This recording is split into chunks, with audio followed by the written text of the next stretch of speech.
Okay, welcome back for chapter 17, everyone. We're starting in on the nervous system.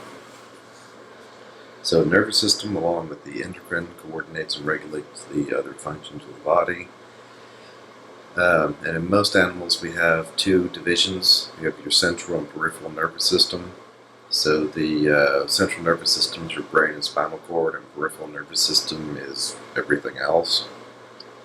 You have neurons and neuroganglia within them. So the neurons transmit nerve impulses, and the neuroganglia support and nourish the neurons. Three classes of neurons: sensory, interneurons, and motor neurons. So the sensory neurons, as the name implies, are specialized endings that are used for sensory receptors, and they are taking messages towards the central nervous system. The interneurons are complete within the central nervous system and receive input from sensory neurons and other interneurons. They then communicate with the motor neurons, which carry messages from the central nervous system to the effector, usually muscle tissue. So it goes a little something like this, and feel free to look over this on your own. So three main parts of the neuron. You have the body, the dendrite, and the axon. The body looks kind of something like an egg, like a fried egg, sort of. Dendrites look like tree branches extending from the base of the egg, and then axons look like a long kind of whip that have extending off from the body, and it has usually little branches of its own at the end. So kind of something like this. You have your squashed egg here with your dendrites, and then this long axon. Then the axons interact with the dendrites of other nerves. Along the axons, you usually have these bundles of myelin sheaths, and their purpose is to provide insulation to speed up the conduction of the signal down the axon. So it improves reaction times and how quickly you can process things. But if you'll notice, there are gaps in them, these nodes of Ranvier. And these are essential because if you completely insulated the whole thing, it couldn't actually conduct the signal at all. So you need your myelin, but not too much.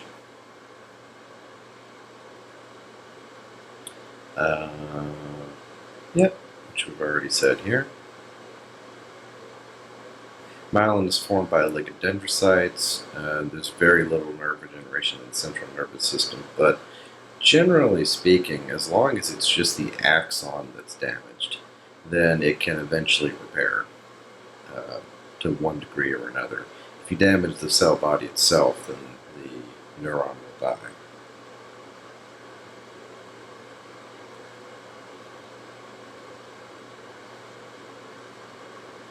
So, central nervous system composed of two types of nervous tissue. You have gray and white matter.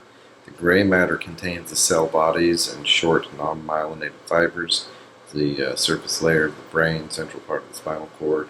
White matter contains all of your myelinated axons that are running in tracts, deep part of the brain surrounds gray matter in the spinal cord. So the nervous system uses nerve impulses to convey information. Studies on the nature of the nerve impulses have been done using excised axons and a voltmeter. We actually do have like electricity running around and firing in our brains, which is kind of fascinating if you think about it. But it's only millivolts at a time, but we do actually produce and use electricity constantly. So in neurons, where you're looking for this potential and difference, it's like the inside and outside of the axon. But anyway, resting potential. So when the axon is not conducting an impulse, the voltmeter across the axon membrane is around negative 70 millivolts. The inside is negatively charged, and this is the resting potential. You've got more sodium outside than inside, and more potassium inside than outside. It takes chemical energy to set up this gradient, and because you have this unequal distribution, that's why you have this charge ready to equalize. So you have the sodium-potassium pumps that maintain your resting potential, actively transporting sodium out and potassium in, because the membranes are somewhat permeable, so it tends to diffuse towards lesser concentrations. So if you don't have ATP to keep those pumps going, then your nerves can't fire, which is one of many reasons why having glucose available for your nervous tissue is very important.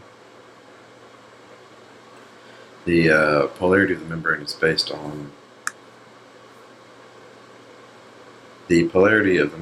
is based on the number of ions outside the membrane.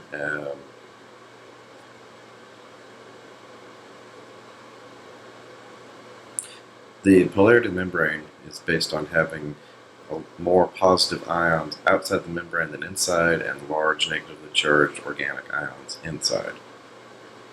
So you can see here where they're setting up their concentration gradients and whatnot.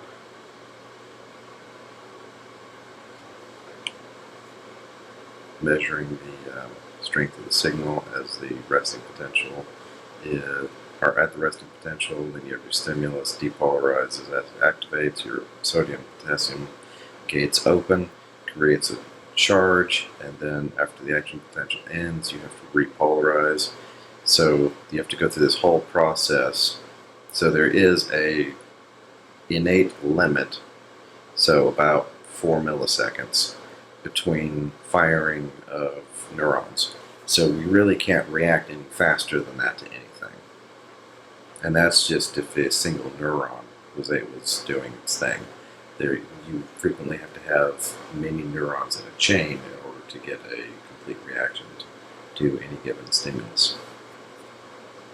So action potential is a rapid change in polarity across the axial membrane as the impulse occurs. It's all or nothing. Your nerves are very binary that way.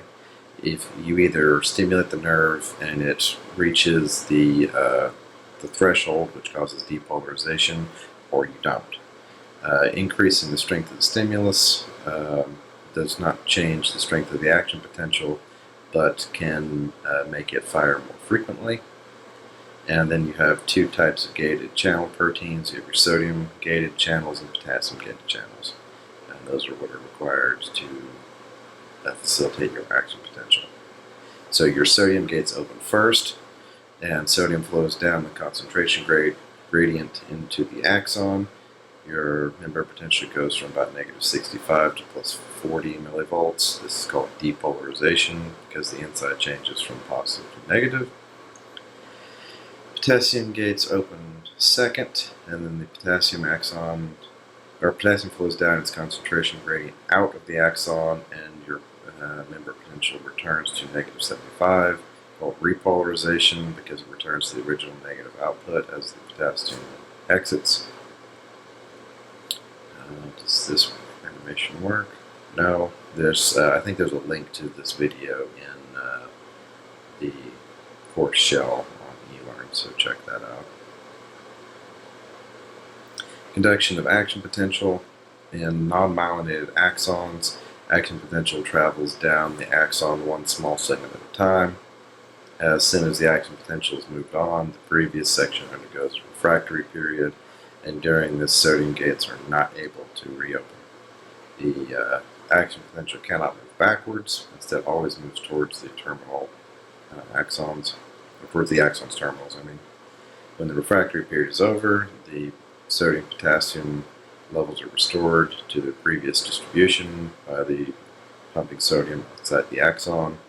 And then in myelinated axons, the gated ion channels are concentrated in the nodes of Ranvier. Therefore, exchange occurs only at the nodes, so you have faster action potentials than your non-myelinated axons, and you get jumps from one node to the other, known as salutary conduction. So, as you can imagine, going down this whole myelinated section at once is quicker than having to do each little segment at a time, but you have to have your gates at the non-myelinated sections in between or at the nodes of front of the ear in between the myelinated sections, or nothing happens. Transition across synapses. So every axon branches into many fine endings. Each is equipped with a small terminal swelling, the axon terminal. And the synapse is the region where the terminal lies close to the other dendrite or cell body of a neuron. And the synaptic cleft is the tiny gap that separates the two neurons. So your presynaptic neuron is the first membrane, and postsynaptic is the second. Communication between neurons is carried out by neurotransmitters, which are stored in synaptic vesicles and are able to cross the synaptic cleft. When they're released by the action potential, when it reaches the axon terminal, sudden rises in calcium stimulates the synaptic vesicles to merge with the presynaptic membrane, like so. So action potential reaches down here, get this influx of calcium, and the vesicles of the neurotransmitters merge with the membrane, and the neurotransmitters are dumped into the synaptic cleft. Then they will bind to receptors on the postsynaptic membrane, and that stimulates a change in the next neuron, usually causing it to start its own action potential and transmit the signal down from one neuron to the next. So single neurons can receive multiple signals because you've got all these dendrites at the end. That's the part that's receiving the signals.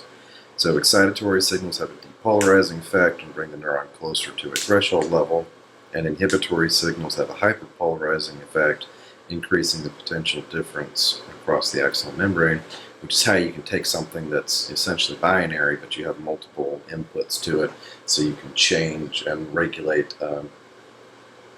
how excited the system is as a whole, and alter your behaviors and outcomes as a result.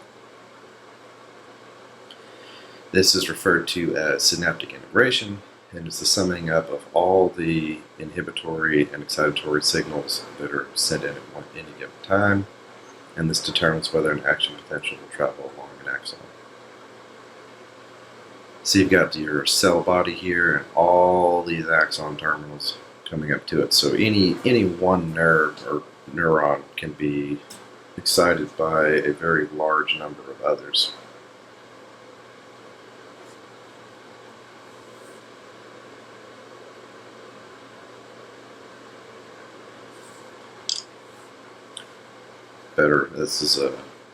This is from an electron microscope, but the illustration is usually a little easier to understand.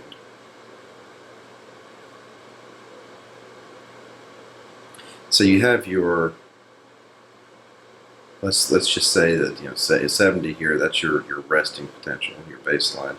So if you have an excitatory signal coming in, and you have an inhibitory signal coming in, then the two will kind of cancel out as much as they can. And then you're left with this residual right here, which is your integration between the two. And this can happen for however many are coming in. It's kind of like doing force diagrams in physics. So we've got at least 25 neurotransmitters. Acetylcholine, norepinephrine are the best known. They're excitatory. Once the neurotransmitter has been released into the synaptic cleft, it has its initial response and then is removed. In some synapses, it's inactivated by enzymes. So acetylcholine is broken down by acetylcholine esterase. Remember, anything with ACE on the end is an enzyme, and ACE enzymes usually break things down. Other synapses, the presynaptic membrane reabsorbs the neurotransmitter, so you get to reuse it again and again. And the short existence of the neurotransmitters prevents repeated stimulation or inhibition of the postsynaptic membrane. Some neurotoxins, while I'm thinking about it, see if we can find the image here. So some neurotoxins will get in the synaptic cleft, and they'll do one of two things. They will either bind to this receptor and block it so that nothing can be so no neurotransmitters can bind to it. So the neurons are essentially dead. Like they can't communicate with each other at all, and those kinds of neurotoxins result in paralysis and eventual death that way. Or they'll bind to it and they'll turn it on and crank it up to 11 and prevent any inhibitory signals from attaching to it. So those things usually cause like seizures, for instance.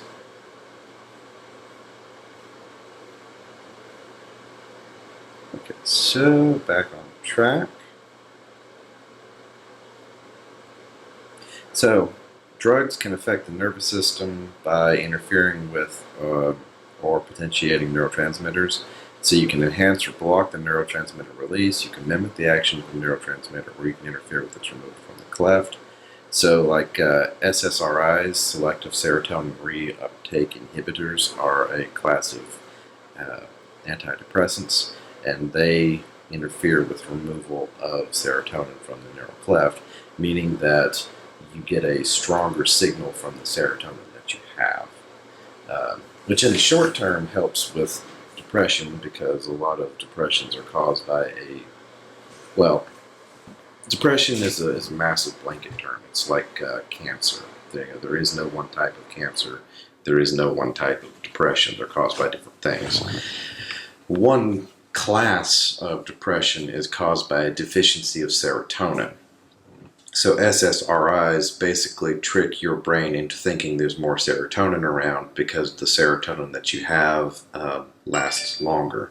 Now the danger with that is if you are on them for an extended period of time, eventually your brain figures out, hey, we're sending a stronger serotonin signal than we intend to, so let's remove some receptors. And you downregulate the production of these serotonin receptors, so then with you taking the SSRI, you're actually coming out to what your baseline was before you started taking them. So if you stop all at once, then you have this massive drop in serotonin signaling, and it can make your symptoms much worse, which is why if you're taking a antidepressant, then they tell you to not stop taking, or to not discontinue them suddenly and without consulting a physician.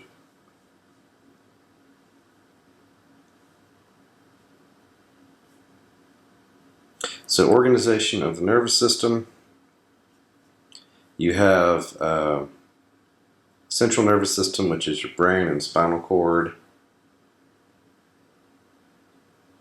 And then on your peripheral nervous system, you've got cranial nerves, spinal nerves, sensory motor fibers, somatic nerves, which go to your skeleton and muscles.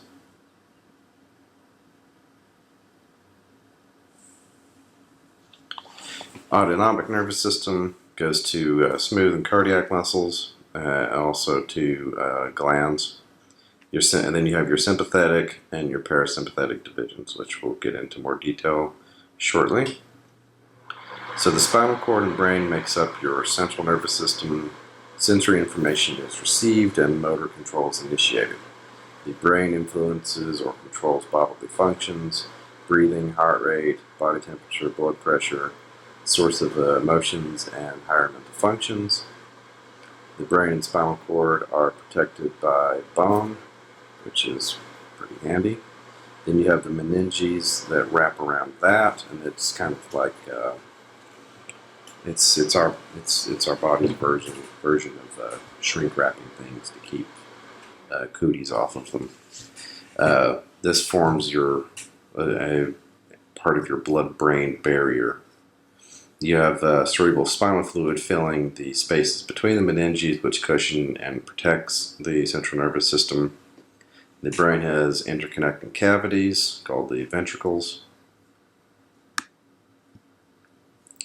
which connect with the hollow central spinal canal of the cord and produce cerebral spinal fluid. And then the spinal cord extends from the base of the brain through a large opening of the skull called the foramen magnum, which literally means the large hole.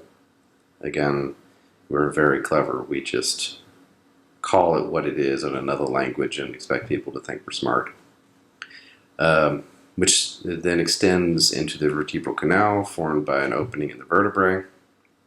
The spinal cord is composed or is contained within the vertebrae, uh, and then the vertebrae themselves are separated and cushioned by your intervertebral discs, which are very tough connective tissue. Cross-sectional anatomy reveals a central canal, which contains CSF. Gray matter is centrally located, and white matter surrounds the gray matter. Cross-sectional anatomy means like they literally like cut you in half along a plane and kind of look and see what's there, and do that repeatedly. There's I can't think of the name of it off the top of my head, but there was a individual who donated their body to science, and upon death they were frozen and cut into millions of millimeter thin slices, and each of those slices was recorded. And so now if you I'll have to try to remember the name, but if you Google it, you can find a three-dimensional model of the human body, of this individual's body, that you can go through layer by layer and look at and isolate any structure. They used a computer to recreate a three-dimensional model of every structure in the body based on these frozen cross sections. It's pretty cool, actually. So the gray matter kind of resembles the letter H. You have your dorsal root, which is where your sensory fibers are entering the gray matter. The ventral root has motor fibers leaving gray matter. And then your dorsal and ventral roots join as a spinal nerve. And then the spinal nerves are part of the peripheral nervous system. White matter surrounds the gray matter. You have your ascending and descending tracts. The ascending tracts are located dorsally and send information to the brain. The descending tracts are located ventrally and send information to the spinal nerves. And then you have many tracts that cross over to the opposite sides. So essentially what ends up happening is the right side of your brain is controlled by the left side, or I'm sorry, the right side of your body is controlled by the left side of the brain, and vice versa. So here we go, we got our cross section. So your spinal cord, you've got your H-shaped gray matter here, white matter. Spinal nerves, you have your vertebrae, your intervertebral discs. So your dorsal, you've got your central canal, gray matter, white matter, your meninges, so you like your dura mater, pia mater, the arachnids, kind of in between the two. It's a little spider webby kind of stuff holding them together. Then you have your spinal nerves over here, ventral root, dorsal ganglia, dorsal root. This is more or less what it looks like in a preserved specimen.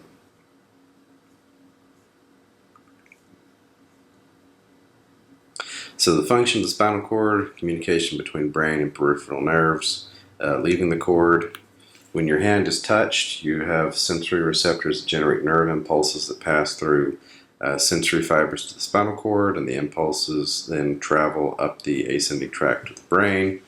And then the motor impulses from the brain can pass down descending tracts to the spinal cord, where they then go out to muscles by way of motor fibers. You have, within the spinal cord, you have your center for your reflex arcs. Basically, anything that you do reflexively, your spine is doing it for you. So the reason for this is that the nerves and muscles can respond very quickly to dangerous stimuli faster than you can think about it. So if you, say, touch a hot stove, you'll notice that you have withdrawn your hand and recoiled away from it before you even realize that you've been burned. Now that is a reflex contained within the spine itself, and you have already done all of that while that information is still being sent to the brain to let you know, hey, that's hot and you just burned yourself. But the spine has removed you from danger while your brain's still figuring out what's going on. So it's very helpful. Also, anytime people say that, like, they have muscle memory. It's the spine learning and habituating those pathways, things so that you can do things reflexively without having to think about it.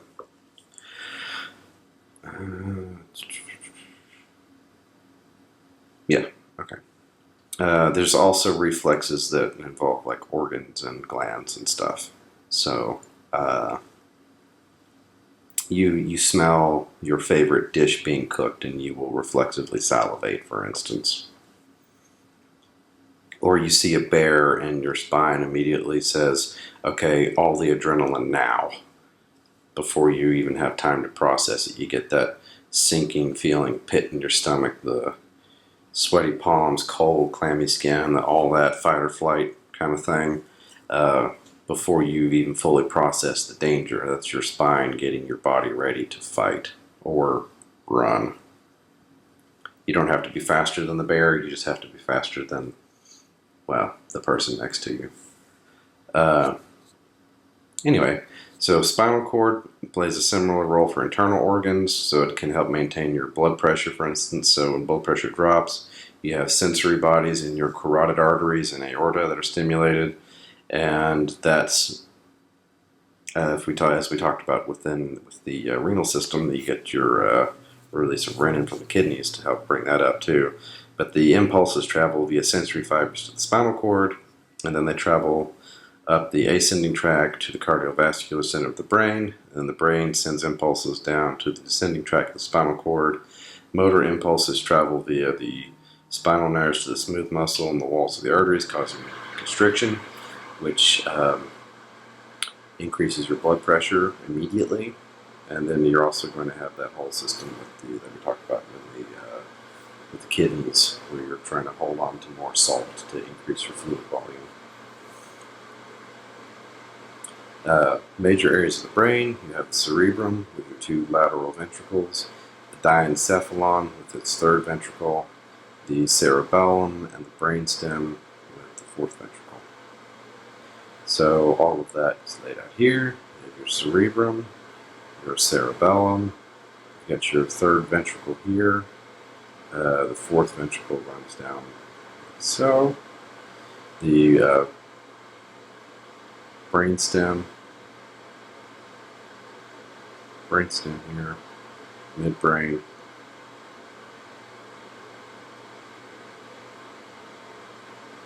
I don't like the way they've got this label, brainstem, midbrain. Okay, fair enough. Then your pons, medulla oblongata, spinal cord. Basically, this bit right here is what you need to keep the body alive. When people talk about like your primitive, like reptilian brain, it's this part right here. Your pituitary gland sitting right here in its little saddle.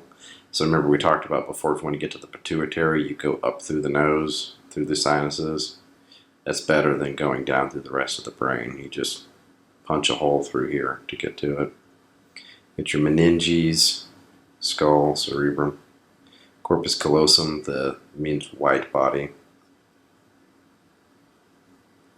Hypothalamus, right in there.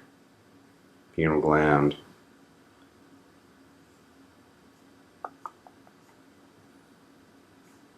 More images. Okay, so the cerebrum, largest part of the human brain, last center to receive sensory input and carries out integration before voluntary motor response. This is this is what makes us human, essentially. This bit, and specifically the frontal cortex. When you think about, if you close your eyes and you think for a minute, where am I? Like, where am I located? You usually get kind of a sense that it's right behind your forehead. Like, that's where the people get a feeling of where the center of consciousness is, quote unquote. Which is why, like in Hinduism and Buddhism, there's this idea of like the third eye, as well as that your sixth chakra, if memory serves, located, in the middle of your forehead, more or less. That's where you feel like you are and where you're perceiving things from. And a large part of that has to do with this is the part of your brain that's the prefrontal cortex here. That's the part that makes all the conscious decisions. And so it seems to be aware of where it is in relation to everything else, which is kind of cool. So cerebrum, largest portion of the brain, last center to receive all the inputs before doing voluntary motor responses, which is interesting because the emotion centers of your brain receive all this data before the conscious logical reasoning part of your brain, which is why people have like gut reactions to things and feelings about stuff, and then they can think about it for a minute and be like, okay, does that rationally make sense? Not that everyone bothers to do that second part. So the two halves are divided by a longitudinal fissure but connected by the corpus callosum, covered in a convoluted layer of gray matter, and then each hemisphere is divided into lobes by the sulci, so frontal, parietal, occipital, and temporal lobes. The cerebral cortex, thin, highly convoluted layer of gray matter that covers the cerebral hemispheres. Each fold, called a gyrus.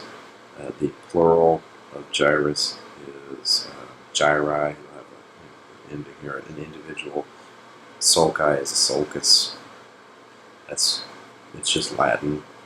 That's the way they do that particular declension works out. So the various regions of the brain account for sensation, voluntary movement, conscious thought. So a little something like this. The occipital lobe back here is the primary visual area. So if you get hit in the back of the head, you can go blind, because this is what actually processes vision. So that's interesting. Central sulcus, ipsilateral sulcus, auditory association area, primary auditory area, speech area, so you have Wernicke's area, and then your motor speech area is Broca's area. So if you damage this bit, you can't understand words or make them. Like you can't create the meaning of things in your head to be able to articulate them. If you damage Broca's, you can still understand words, but you can't physically articulate the muscles required to make speech. So damaging either of these will make you mute, but for different reasons. Premotor area, frontal lobe. Let's see. So you have your frontal and occipital. The temporal lobes are kind of here on the sides, basically. Yeah, this chunk, calling temporal. So from here to here, frontal, here to here, occipital, and then you've got your temporal. Think about the temple on your head. That's kind of where the temporal lobes are, more or less. Primary motor area, voluntary commands to the skeletal muscles begin there, and each body part is controlled by a specific section. And then the primary somatosensory area receives sensory information from the skin and skeletal muscles, primarily used for vision, hearing, taste, and smell. It kind of goes something like this. It's laid out organically, not like a city planner would, but just kind of how things were added and tweaked here and there, little by little. You'll notice the scale on some of these is kind of weird. You can Google it. There is an image of what the brain thinks the body looks like, based on mapping how many neurons are in a given concentrated in a given area. So, like your lips are, from a concentration of neurons perspective, massive. Like you have a couple of frisbees on the front of your face, basically. Fingertips, likewise, huge. Just absolutely gargantuan. You can feel the difference in nanometers with your fingertips. Like it's absurd. You can take a single hair, lay it on a piece of paper in a book, flip a few pages over, and then you can feel where that hair is through multiple layers of paper. It's astounding how sensitive your fingertips are. Tongue is also ridiculously nerve heavy. That's why newborns put everything in their mouth. They've got all these clusters of nerves on their lips and tongue. So that's the most sensitive object or sensitive tool that they have for exploring the world. Newborns and toddlers, and then later they'll develop, the motor skills to be able to take advantage of their hands and fingers more. So then they begin to experience the world through their hands and eyes more than their lips and tongue. Yeah, kind of more like this. This is a little more to scale. So it's not quite there yet, but this is more or less how the scale goes. Very few nerves on your back. Like if you're going to have to endure some manner of pain being inflicted, the back is probably the least sensitive part of the body.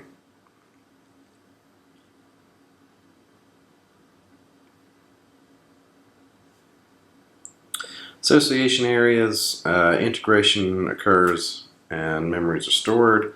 The premotor areas organizes functions for the motor activities such as walking and talking at the same time. Some people have difficulty with that, especially when you throw in bubble gum, but I digress. The somatosensory area association is the area that processes and analyzes sensory information from the skin and muscles. Visual association, things from the eyes, and associate it with previously received information. There's an old saying that the eye cannot see what the mind does not know. So you can see something, but if you don't have the information previously stored to understand it, to know what it is and what the significance of it in that context is, you're probably not going to take note of it. It gets filtered out and ignored, unless you're consciously paying attention to it. Auditory association, so it basically does the same thing but with sound.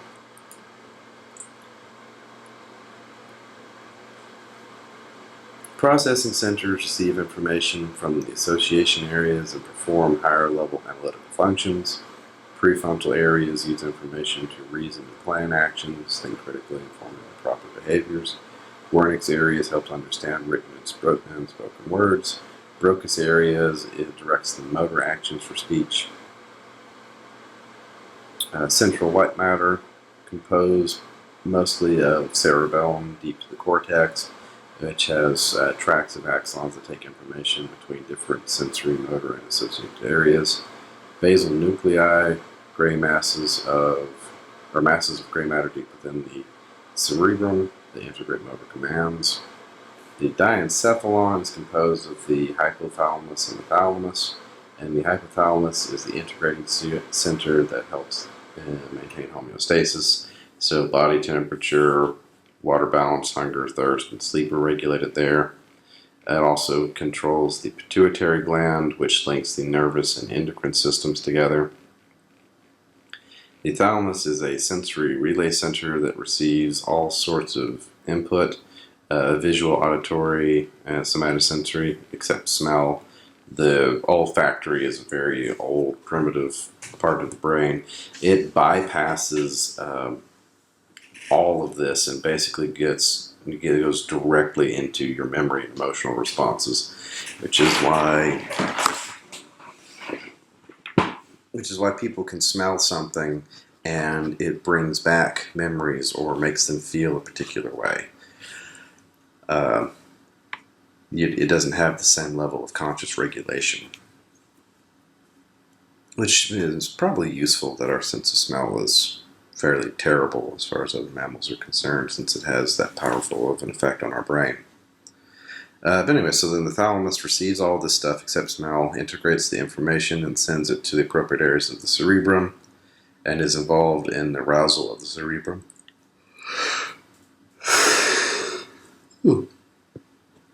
Is involved in the arousal of the cerebrum and participates in higher mental functions such as memory and emotional responses. The pineal gland is located in the thalamus and secretes the hormone melatonin, which regulates your normal sleep-wake cycle. I know people take melatonin for sleep. Careful with that, because if you take too much, or you take it too often, you'll become dependent on it, and your pineal gland will actually secrete less because you have all this extra melatonin coming in. So watch that. The cerebellum receives sensory inputs from the joints, muscles, and other sensory pathways about the present position of the body parts, because remember we talked about the ear. You've got those semilunar canals that have the little lifts that are attached to nerves, so you know where your head is in relationship to the pull of gravity. And then you'd have your cerebellum here bringing in all that other sensory input, telling you where the rest of your body is in relationship to your head. So now you know where you are, which forms your sense of proprioception overall. It also receives motor input from the cerebral cortex about where these parts should be, and then integrates the whole thing together, which is why you can close your eyes and touch your nose. You know where your nose is, and you know where your fingertips are, and then you know the position of every joint and muscle in between, and you can just do that as many times as you want, without looking, because this whole system is working together, so your body knows where it is and where it should be, and how much of how much force is required to move this part of your body to this point in space, and all of that sort of thing. Also functions to assure that smooth muscle, coordinated voluntary muscle, and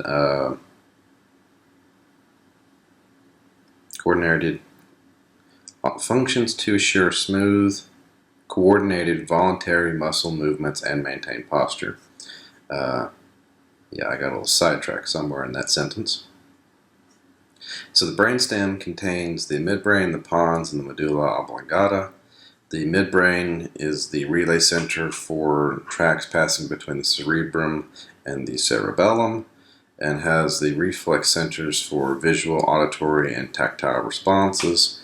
Your pons, or the bridge, contains bundles of axons traveling between the cerebellum and the rest of the central nervous system, and it regulates your breathing rate along with the medulla oblongata. The medulla oblongata regulates the vital functions such as heartbeat, breathing, and blood pressure. It contains reflex centers for swallowing, coughing, vomiting, sneezing, and hiccuping. And the reticular activating system, or RAS, arouses the cerebellum and causes alertness. And contains the reticular formation, which receives sensory signals that send up to higher centers, and motor signals that send up to the spinal cord. A electroencephalogram, or EEG, measures the electrical activity of the brain and produces a recording, and the electrodes are taped to different parts of the scalp, and the EEG is a tool that can be used to diagnose conditions such as epilepsy or brain tumors by displaying irregular patterns. EEGs and fMRIs, or functional MRIs, are where this myth that people only use 10% of their brain comes from. Because when you look at those, at an fMRI in particular, the parts that light up are areas that are consuming more glucose at any given point in time, so they're more active. At any point in time, there's 10% of it that is more active than the rest. But the rest of the brain is still active. You use all of it all the time. It's just you upregulate the function in the parts that are really important at this point in time.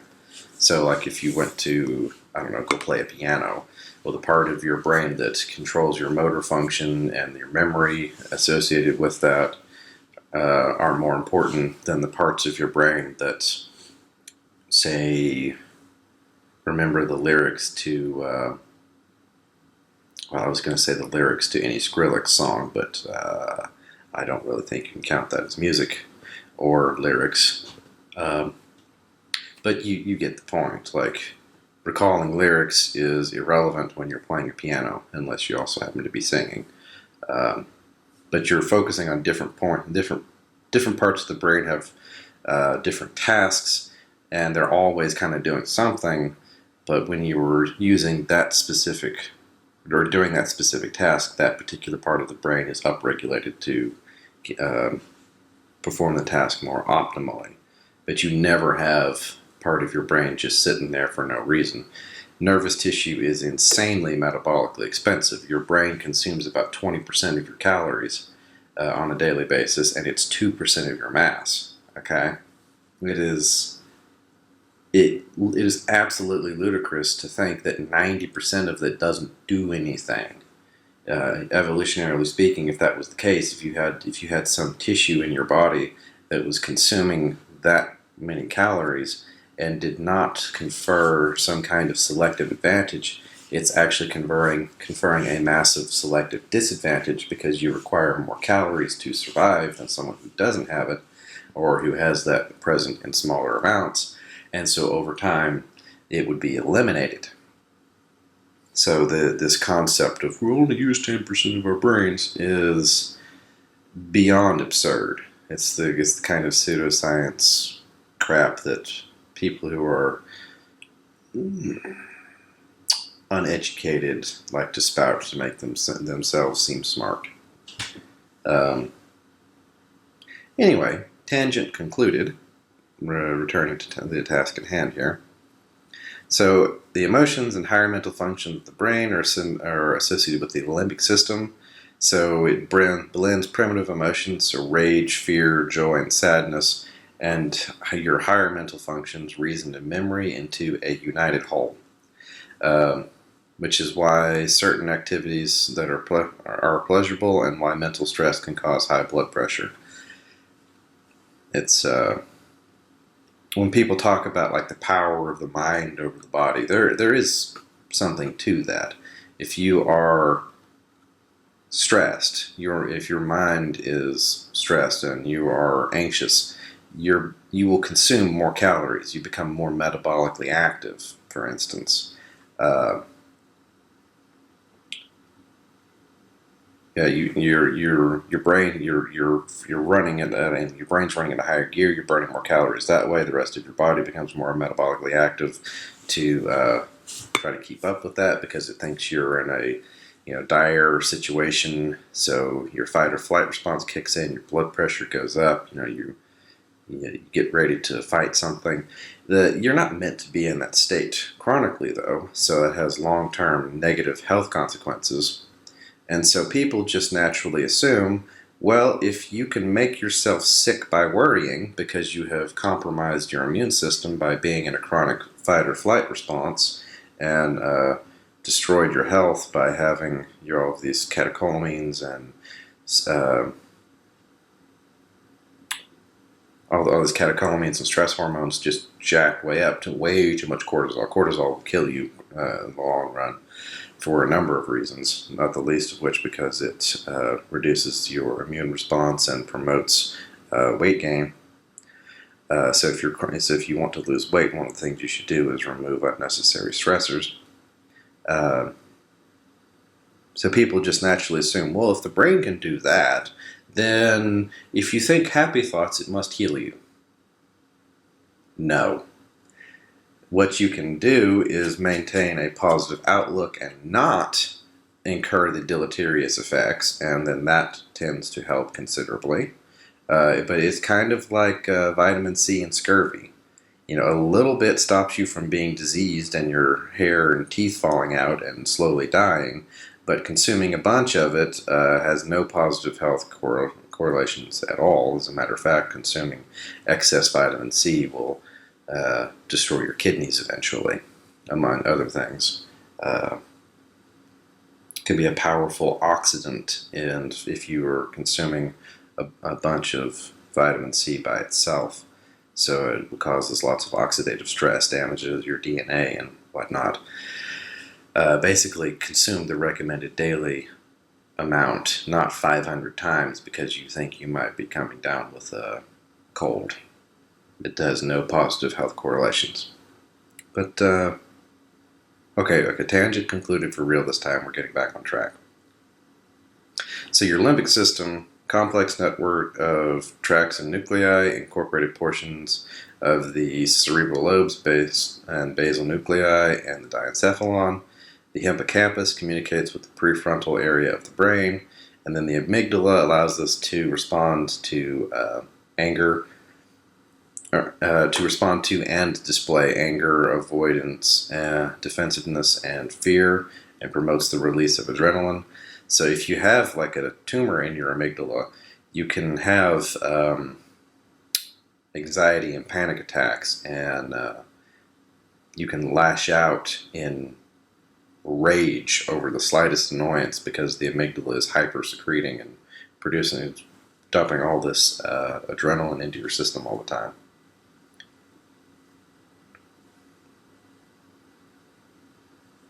Higher mental functions. So the cerebrum is responsible for higher functions: memory, learning, language, and speech.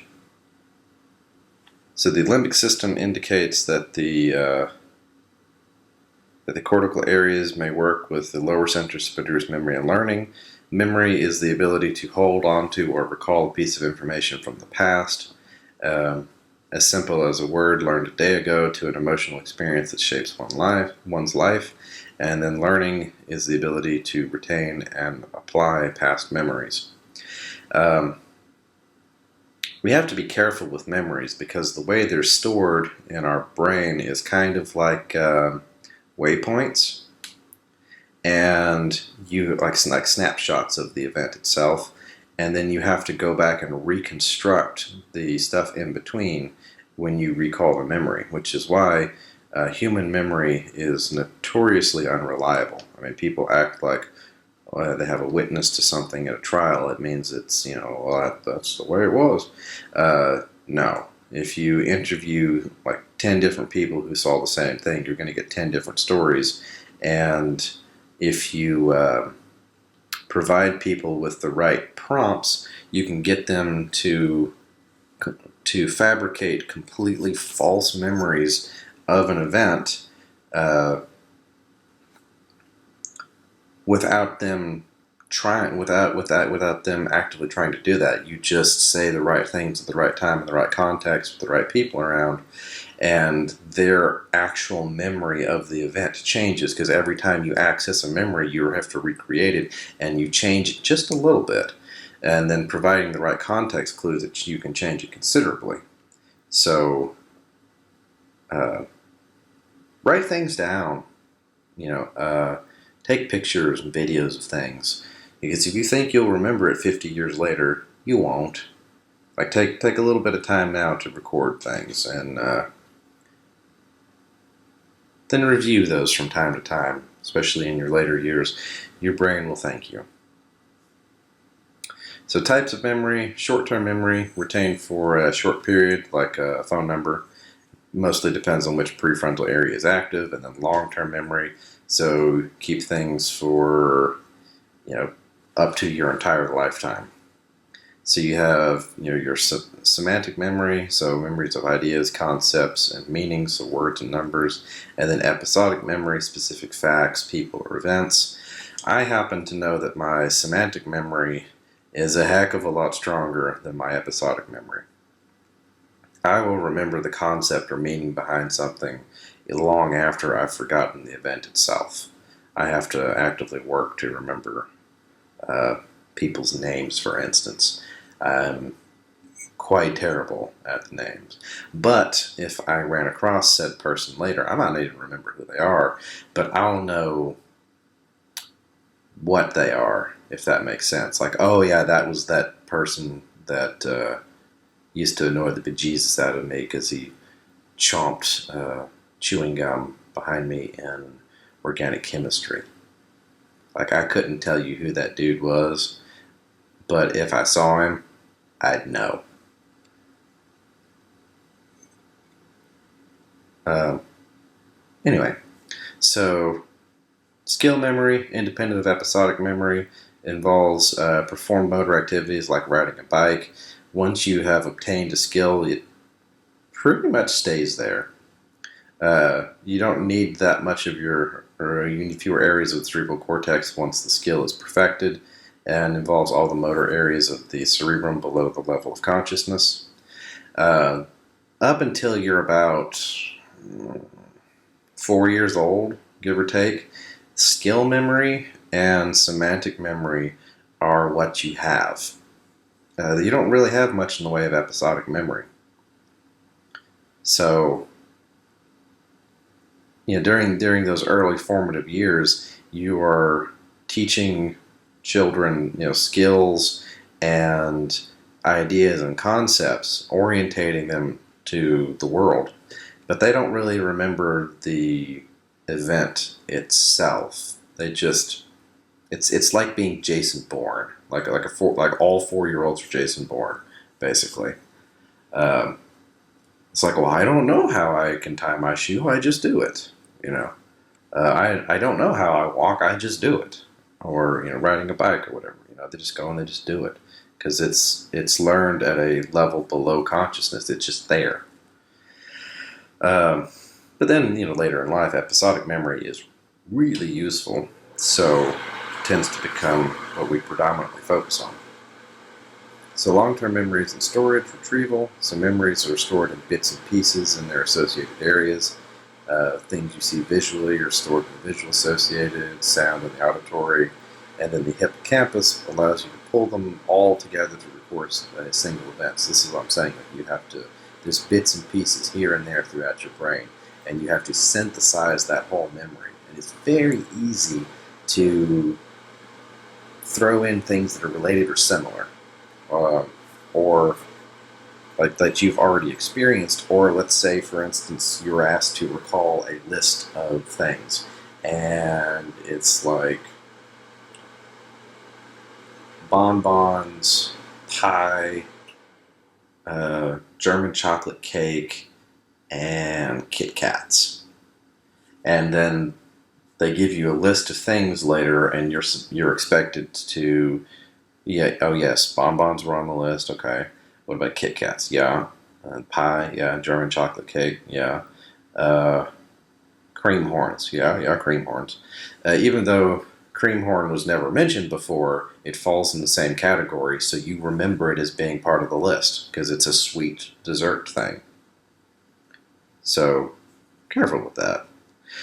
So the hippocampus puts everything together, creates this single event memory, and then it's involved in converting your short-term memories to long-term memories, which, by the way, happens when you sleep. So if you want to actually remember something, what you should do is study it before you go to bed and then actually go to bed. Pulling an all-nighter might cram things in your head temporarily and help you survive a test that you didn't study for until the night before, but I guarantee you will forget all of it after the test because you did not allow your hippocampus time to convert those short-term memories into long-term memories.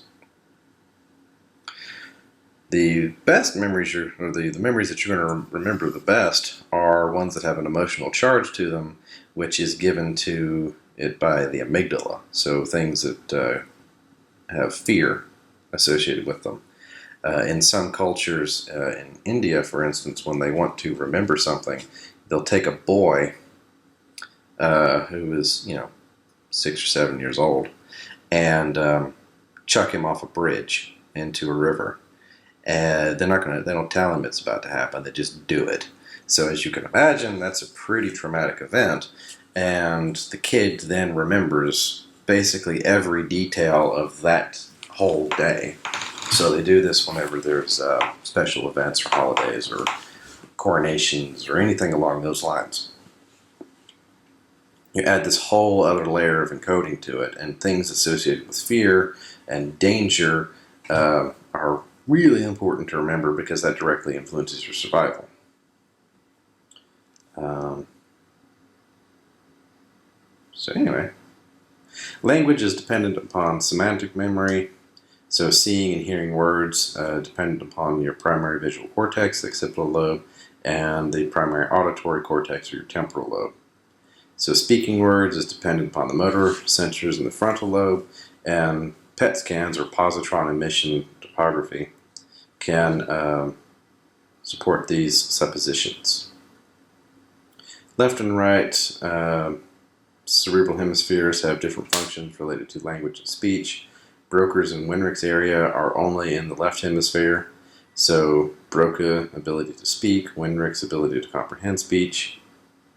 Both hemispheres process information, but differently. So left, very specific, verbal, logical, rational. Right, very global, nonverbal, intuitive, creative, which is where people get this like left brain, right brain myth from. And you'll see circulating Facebook every so often. Are you left brain or you right brain? And then most everyone gets the you have the golden brain. You use both as their answer choice for it or their test result. A, because it makes people feel better about themselves. I have a golden brain. Oh wow! So then they're more likely to share it to their friends. But B, you use both sides continuously. And being left or right-handed or left or right-brained doesn't innately mean you are more verbal or intuitive. Different parts of the brain are specialized for different functions, but you use all of them together. So Broca's area, speech, primary motor area, Winrich's area, your sensory speech, motor speech. But see, because your Broca's and Winrich's area are only on the left hemisphere, damage to the left side of your brain is more likely to result in speech problems. So, getting kicked on the left side of the head by a horse, for instance. You don't talk too well after that. What are these? I guess this is a PET scan. So, your PET scan here, you've got different parts of the brain lighting up when they're being used. So again, this is where the part of where that 10% at a time, or where we only use 10% of our brain myth comes from. As you can see here, though, so this person's looking at something, so the visual cortex lights up, mostly. I mean, these other bits are chipping in here. This person is hearing something, so the auditory complex lights up as well as Winrich's area, which allows them to comprehend what they're being told. The motor cortex, so they're doing something. In this case, they're talking. So, the information from Broca's areas here is being sent to the motor cortex to allow them to say what they're doing. So it looks like if you take this whole thing together, it looks like this person is reading, understanding, and then reading out loud. So basically what I'm doing. You see the word, you process its meaning, Broca's area figures out how to say it, and then you send that information to your motor cortex to make the words come out. But it looks like only about 10% is lit up at a time, but you're using different parts at different times here for this whole process. I mean, most of the brain is involved in this, and this is just one task. So, looks like we've jumped to the peripheral nervous system now. So you have nerves, which are bundles of axons, and then nerve fibers, which are axons that occur in nerves, and then you have ganglia, which are swelling associated with nerves. And the ganglia usually contain the cell bodies and such. Cranial nerves, you have 12 pairs attached to the brain. Some are purely sensory, some are motor, and some are both. Mainly concerned with the head, neck, and face. The vagus, however, extends to the thorax and the abdomen and have branches to the internal organs. C3, 4, and 5 is in cranial nerves. 3, 4, and 5 keeps the diaphragm alive. Spinal nerves, 31 pairs that emerge from openings in the vertebral column between the vertebrae, and then each spinal nerve originates when two short branches or nerve roots join together. They're all mixed, meaning sensory and motor. If your cell bodies and sensory neurons are located in the dorsal root ganglia, and you have your ventral roots, which contain axons of motor neurons. So here we have the origin of all the cranial nerves. So olfactory, you have your optic, these don't actually have their names here. It's just telling you what they do, like where they come from. So from your olfactory receptor, it's from the retina of the eyes to your eye muscles. This is the function of them all. Jaw muscles, face, so on. So just know that this is what they do. If they don't have it posted down here later, then I will put a list of all of their names so you can associate the origin with the names of them all. If I'm remembering correctly, there's a mnemonic that goes along with these. It's on old Olympus's towering top, a Finn grew, or a friendly Viking grew hops. I think I'm messing up the last part there. I'll post the names and the mnemonic on the news feed so you all can study those. But you're definitely going to need to know like where they come from, what their names are, and what they do, and probably be able to look at this one and be like, oh yeah, olfactory or optic. So your spinal nerve, dorsal root, ventral root, and dorsal root ganglion. That's just both of them together. Peripheral nervous system is divided into the somatic and autonomic. So the somatic serves the skin, skeletal muscles, and tendons. It includes nerves that carry sensory information from the receptors of the central nervous system and carries motor commands from the central nervous system to skeletal muscles. Some actions are due to reflexes, which are automatic responses to a stimulus that occur without having to think. Some actions are voluntary, scratching your nose, for instance. A reflex arc is a nerve pathway that carries out a reflex. Reflexes are programmed built-in circuits that allow for protection and survival, and they enable the body to react swiftly to stimulus and require no conscious control. So you get stuck by something or burned on the stove, sends this signal to the spine. The spine says, hey, get out of there, bliat, and you quickly withdraw your arm to pull your hand back from this source of damage or harm. The autonomic system regulates the activity of cardiac and smooth muscles and glands. You have two divisions, your sympathetic and your parasympathetic. So the features that are common to both are they function automatically and are usually involuntary. They innervate your internal organs, and they use two motor neurons at a synapse and a ganglia for each signal. The first is the preganglionic neuron and its cell body in the central nervous system, and the second is the postganglionic neuron and its cell body in the ganglion. Your sympathetic is the fight or flight response, so this is for emergencies only. Increase heart rate and contractibility, dilate your bronchi. Dilated bronchi means you get more air into your lungs faster. Inhibits your digestive tract, which is what's responsible for that like butterflies in the stomach feeling, because your digestive system is literally shutting down and blood flow is being diverted away from it. So you can use that oxygen and ATP elsewhere. Activates the adrenal medulla to secrete hormones, epinephrine and norepinephrine.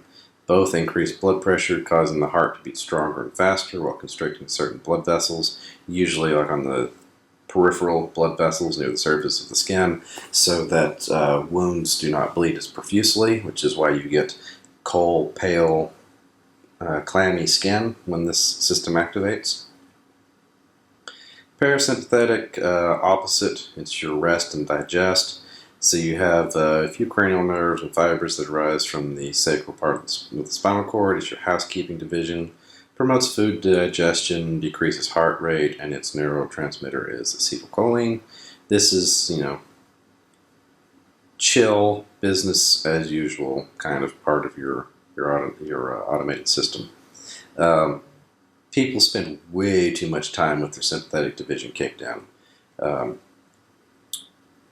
Caffeine can actually, caffeine by itself won't get this ball rolling, but it can have, it amplifies its effects. So, especially if you have anxiety or stress disorders or something, maybe try decaf. Um, let's see here. This table has a lot of good information that I would put in maybe a flashcard format, so you can be able to answer specific questions about, neurotransmitters, where your neurons are and what their functions are, and that sort of thing. When you're talking about these two systems, um, basically there will be several questions coming from this on the test. So know this table. Uh, Drug abuse. So this is a whole bag of cats in and of itself right here. So a wide variety of drugs affect the nervous system and alter mood or emotional states. Often the first time someone tries a drug, nicotine, alcohol, cocaine, they may experience feelings of pleasure. Because the reason that these have an effect on us in the first place is the brain produces, we have nicotinic receptors in the brain because we produce a neurotransmitter that looks very similar to nicotine. Same for alcohol and cocaine, amphetamines, what have you. And so when you ingest these substances, they're binding to those receptors in your brain, and so it's essentially like throwing extra neurotransmitters in there and altering the normal function of the brain. Usually, for the first time, that's a pleasurable experience. Not always. People have bad trips, but But with continued use, you can develop a physical and or a psychological dependence on them.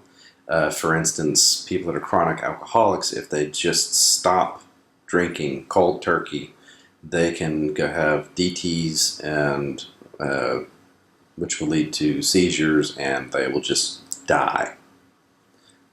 So you have to wean a person like that down gradually, give their brain chemistry time to readjust to the new normal. Psychological dependency is kind of like people that smoke often develop an oral fixation. They have to have something in their mouth.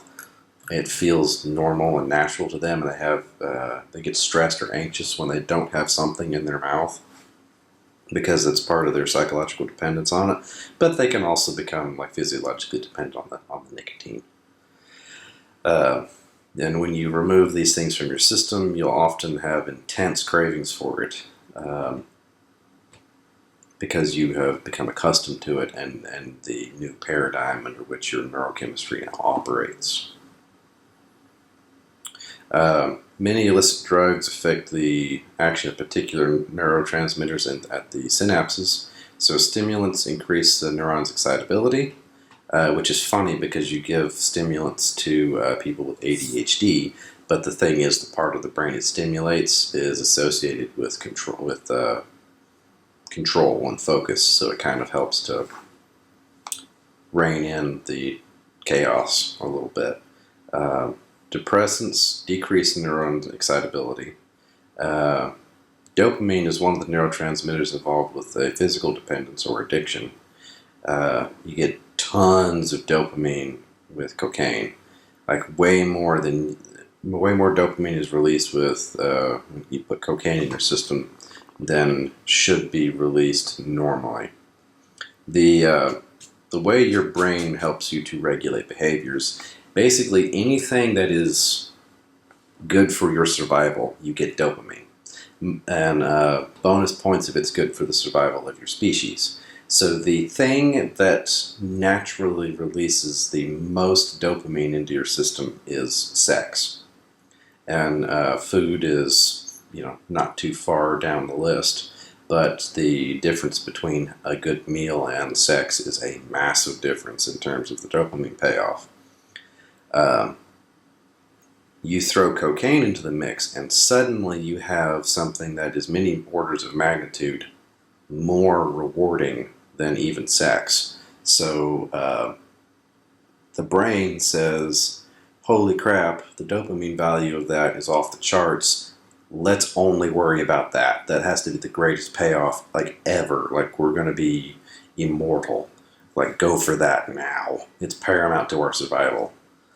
And just completely short circuits this normal reward system of your brain. So I would recommend avoiding that. And the thing is, initially, yes, you have this huge dopamine surge and you feel freaking great. But over time, you reduce the number of receptors for dopamine, and your base level, eventually you'll get to the point where you are at your base level, like now, how you feel now, with cocaine in your system. And without it, you have this massive anhedonia. You feel no pleasure or joy or anything. You're just miserable. And you have to have it just to be able to function. And that becomes your new normal. And it just completely messes your neurochemistry, and your motivational drives are absolutely shot. And it can take, depending on how long you've had it in your system, it can take years to recover, up to decades, depending on how long you've abused any of these substances.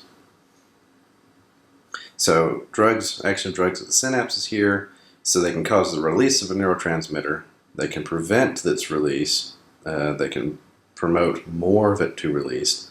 They can prevent its reuptake. They can block the enzymatic breakdown, so it kind of lingers longer, or they can mimic the action by binding to a receptor. So nicotine, found in which nicotine's a pesticide, by the way. Like, that's why it's in tobacco. It's a pesticide. So it's found in tobacco products, cigarettes, chewing tobacco. Causes a release of epinephrine, so your blood sugar levels increase and then fall, and you have depression and fatigue that sets in. It's kind of like a sugar crash on steroids. In the central nervous system, though, you get a release of dopamine, and it has a reinforcing effect leading to dependence. And you can get both a physiological and a psychological dependence on nicotine. Alcohol influences GABA, which is an inhibitory neurotransmitter, and as well as serotonin and dopamine, metabolized by the liver, and it prevents the liver from breaking down fats. If the liver can't break down fats, it can only store them then, which is why chronic alcoholics develop a fatty liver. Then even a single night of heavy drinking, you can start to get fat deposited in the liver. If you don't persist in that behavior chronically, it's reversible. The liver will break down the fats, and it's very good at healing itself, and it's the most regeneratively capable tissue in the body, so that's fine. But if you keep it up chronically, then eventually the fat gets converted. All those fat deposits cause damage to the liver, and it gets turned into fibrous scar tissue, which small amounts still reversible. But if you keep doing that, then eventually the liver becomes cirrhotic, and the whole thing is converted into scar tissue. You don't have any more liver cells, hepatocytes remaining. It's just a giant scar that can't perform any of its functions and is irreversible at that point, and that usually leads to death. Alcohol is also a carbohydrate and can be used as an energy source, but it lacks vitamins, minerals, amino acids, so alcoholics are often vitamin deficient and malnourished, which leaves them prone to illness. Alcohol can also freely cross the placenta, which leads to fetal alcohol syndrome. symptoms of which include mental retardation and physical birth defects. Cannabis, sativa, contains THC, tetrahydrocannabidiol, which binds to receptors for adenamide, which is a natural neurotransmitter, influences short-term memory processing, and creates feelings of contentment. Like, it doesn't fix your problems, it just makes you not give a damn, basically. And it inhibits the formation of memories. Short-term use can cause a mild euphoria and alterations in judgment and motor coordination. Heavy use can cause anxiety, paranoia, and psychotic symptoms, because it makes you feel better, like everything's fine, you're content. So if that's your base state, if you're abusing it, and then without it, you will eventually have anxiety, because you compensate in the opposite direction. Anxiety and paranoia. And the psychotic symptoms tend to do with the alteration of your judgment and motor coordination. It just throws things out of whack. Long-term use leads to brain impairment. Now, this one is a little different, because if you are older than 25 when you first ingest it, because the human brain takes 25 years to fully develop, then a lot of these symptoms are mitigated. But I still wouldn't recommend using this much at all. Like, I wouldn't use it at all. But if you're going to, wait until you're 25 years old and then do so in moderation where it is legal. But anyway, cocaine is an alkaloid derived from the shrub Ethrodonylon coca. Crack cocaine is formed in rock-like crystals, and it prevents synaptic reuptake of dopamine. So you get this huge dopamine rush, and it lingers forever in your synapses. So it accounts for the kind of a rush and arousal state, which can last for days. So hyperactive, decreased appetite, increased sex drive, followed by a crash, which results in depression, fatigue, concentration issues, irritability, decreased sex drive, and impotency. So usually what individuals who chronically imbibe cocaine will do is they'll get on the crash, or they'll be on their binge, they'll crash, well, I need more of that to fix the crash, and kind of go back and forth, and eventually it's a downward spiral. You wear yourself out. Can cause extreme physical dependence. Chronic use causes a reduction of the amount of dopamine produced, so they subsequently develop a tolerance and an intense craving for the drug. Overuse causes seizures, cardiac arrest, and respiratory arrest. Long-term use may also cause brain damage. So, yeah, chronic use, your overall brain activity is decreased. Heroin, derived from morphine, which is an alkaloid of opium. Heroin tends to bind to endorphin receptors, produces euphoria, pain relief, and a tranquil feeling. With repeated use, the body stops producing its own natural endorphins, which leads to a development of tolerance, and then you need to take more to achieve the same effect.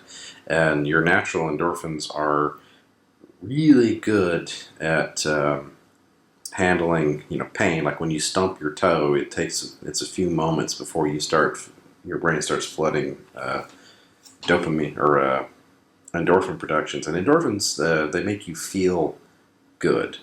So a little bit euphoric, relieves the pain, gives you more of a tranquil feeling, like heroin does, because the heroin is binding to the endorphin receptors. It's just heroin is a lot more potent. So then, because these receptors are being overstimulated, the brain's like, well, we're making too many endorphins, dial that back.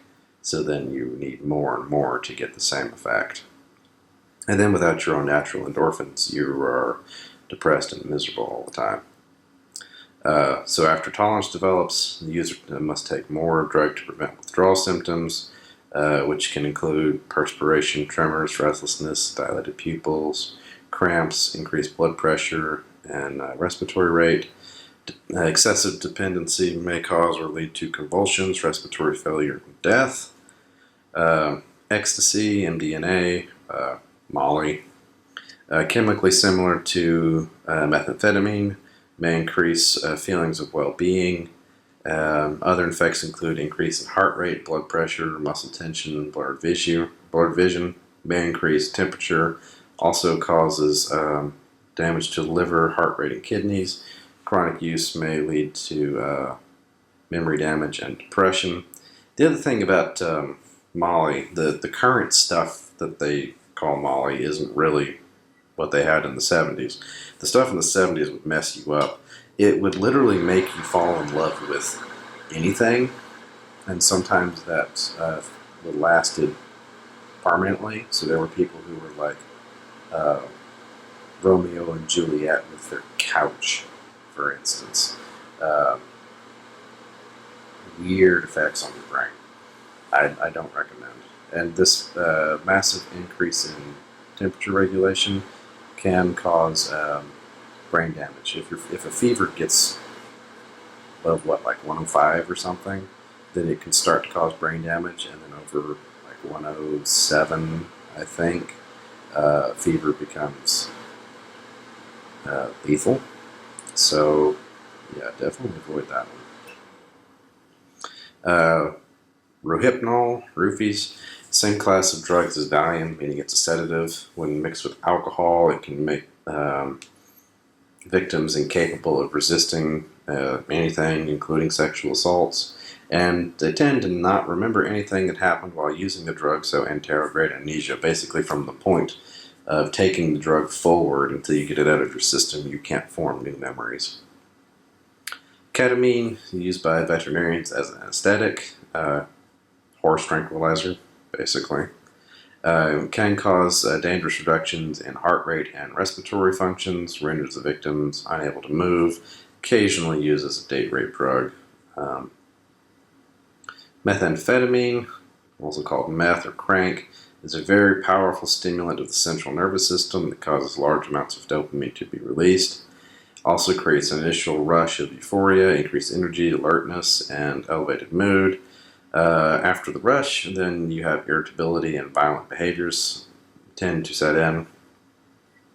Often made in makeshift home laboratories, and some of the ingredients are found in cold medicines such as ephedrine and pseudoephedrine, which is why if you, say, went down to your local pharmacy and bought or attempted to buy 10 packs of NyQuil, you're probably not going to be able to make that transaction, and you're most likely going to get put on some kind of watch list.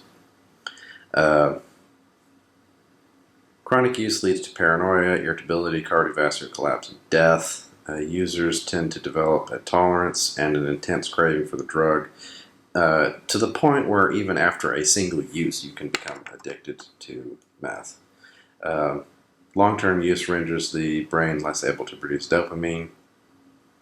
Bath salts, relatively speaking, new illicit drug, often contains synthetic amphetamine-like crystals, such as methylene dioxypropylvanillerone and mephedrone. These chemicals inhibit the reuptake of several neurotransmitters, causing a euphoric sensation. Side effects include chest pain, hallucinations, paranoia, violent episodes that can lead to suicide or eating a homeless man's face. Alzheimer's, so it's changing gears here, going from drugs to naturally occurring disorders of the brain. So Alzheimer's, most common form of dementia.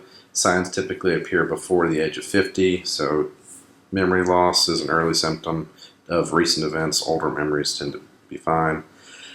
Abnormal neurons regulate, or especially in the hippocampus and amygdala, you have plaques and neurofilamentary tangles. Several genes have been identified that predispose one. There's no standard prevention or cure. Anecdotal evidence suggests that being active and specifically maintaining an active mind, problem solving, getting out, interacting with others, staying working, staying active tends to, at the very least, delay onset and lessen severity. But again, that is anecdotal. So do what you will. So you have this beta amyloids and plaques forming in and around the nervous system, and then you get these tangles of these neurofilament fibers, then misshapen microtubules. Basically, everything just starts turning to chaos in what's supposed to be a well-structured, organized system. Parkinson's, characterized by the gradual loss of motor control, typically begins between 50 and 60 years of age. Characteristics include tremors, muscle rigidity, difficulty speaking, caused by the degeneration of dopamine-producing neurons in the basal ganglia. Dopamine as a drug cannot be administered because it does not cross the blood-brain barrier. L-Dopa is a drug that can be converted into dopamine, at least for a while, but eventually the symptoms are going to win. The disease is going to win. You can forestall it a bit with L-Dopa, but it's not pleasant. Multiple sclerosis, most common neurological disease that affects young adults, affects the myelin sheath and the white matter of the brain. It's essentially an autoimmune disease. So you have fatigue, limb weakness, vision problems, tingling and numbness. It can take several forms, mild to severe. No treatment is available, but progression can be slowed. Anecdotally, bee venom seems to give your immune system something to focus on other than shredding your myelin sheaths. So individuals who have MS occasionally will go and, or else some of them will go and be stung by bees voluntarily, like once every month or so. Anecdotally, it appears to slow progress, but again, there has not been enough study on that for it to be a reliable treatment. Anyway, so you get these white areas are plaques, signs of inflammation and myelin destruction in the brain. A stroke is a disruption of blood flow and blood supply to the brain. So you have two major types: hemorrhagic. Basically, the small arteries in the brain leak. So your blood's not getting where it's supposed to go, and then the fluid buildup causing putting pressure on the brain, and that sort of thing. And then ischemic, so a sudden loss of blood supply to an area of the brain. So you throw a clot, and if it ends up in your lungs, that's a pulmonary embolism. If it ends up in your leg, that's a DVT, deep vein thrombosis, or a myocardial infarction. Call it a heart attack if it ends up in your heart. If it ends up in your brain, they call it a stroke. So symptoms are completely dependent upon the amount of area of the brain, the tissue that is affected, and how severely it was affected. Factors such as age and race influence the likelihood of having a stroke. So does your diet and exercise. Meningitis, inflammation of the meninges that surround the brain and spinal cord caused by bacteria and viruses, and may spread into the brain tissue. Diagnosis is usually confirmed by sampling cerebrospinal fluid. There are multiple types of meningitis: viral, bacterial, fungal, amoebic, and each of those can be caused by multiple different organisms. Some of them we have vaccines available for. Prions, which is an infectious protein, and they replicate and accumulate in the brain tissue. Basically turns your brain into Swiss cheese. It was originally identified in I want to say it was a South American tribe whose name escapes me. They called it kuru, which in their language means to tremble or to shake, because all the elders in their village, their hands shook violently, and eventually their whole body. Um, we call it Creutzfeldt-Jacobs, and in cows, it's mad cow disease. No treatment's available. It is fatal. It's like chronic collapse, something in deer. You get it by eating infected nervous tissue. This South American tribe had a custom that when a member of the tribe died, they were eaten by the rest of the tribe, and the elders got to eat the brains, so they could get more wisdom or something along those lines. The basic idea being, why would I let my relative whom I love be left in cold and alone in the ground, when we can eat him and he will become warm in my belly and part of the tribe forever? Which has a certain logic to it, I suppose, but most of the tribe was infected with Kuru, so didn't work out too well for them. Disorders of the spinal cord often the result of trauma. Basically, impulses stop traveling along the nerves of the spinal cord. Little or no nerve regeneration occurs in the central nervous system. Can result in permanent paralysis of the areas located below the site of injury. Injury between the first thoracic vertebrae and the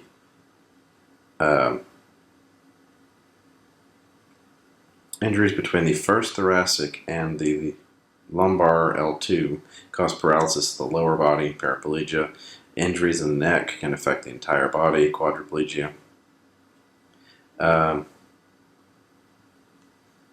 Amyotrophic lateral sclerosis, or ALS, also called Lou Gehrig's disease, which is what Stephen Hawking had, affects the motor neurons of the spinal cord, incurable, usually die within 5 years of diagnosis, and there may be multiple causes of nerve cell death. It's not very well understood, but the whole body ends up contracting. You can't move hardly at all. Just a complete degradation of motor function, and eventually you can no longer breathe, among other things, and it's fatal. Guillain-Barré syndrome is caused by demyelination of the peripheral nerves and axons. Possible result from abnormal immune functions to several types of infections. Muscle weakness begins in the lower limbs and descends to the upper limbs, usually recover within a year. Myasthenia gravis, autoimmune disease. Antibodies attack the acetylcholine receptors of your skeletal nerves, so you end up where acetylcholine can't bind anymore. So the muscles are fine, but they can no longer receive the appropriate signals from their nerves to contract, and the muscle, which results in muscular weakness. And that includes, say, the muscles of respiration. So if left untreated, you eventually suffocate. Patients tend to respond well to immunosuppressive drugs and acetylcholine inhibitors. And plasmapheresis, which basically means like they filter your blood, your blood plasma, can be used to remove harmful antibodies from the patient's blood. So that is everything for Chapter 17, which is one of the longest chapters that we're going to have, and is part of the reason why I was originally planning on doing the mobile learning format for the second half of the semester anyway, because this plus 18 would easily be 3 hours, and nobody wants to sit through that. So if you have any questions, comments, concerns, let me know, and I'll see you in the next one.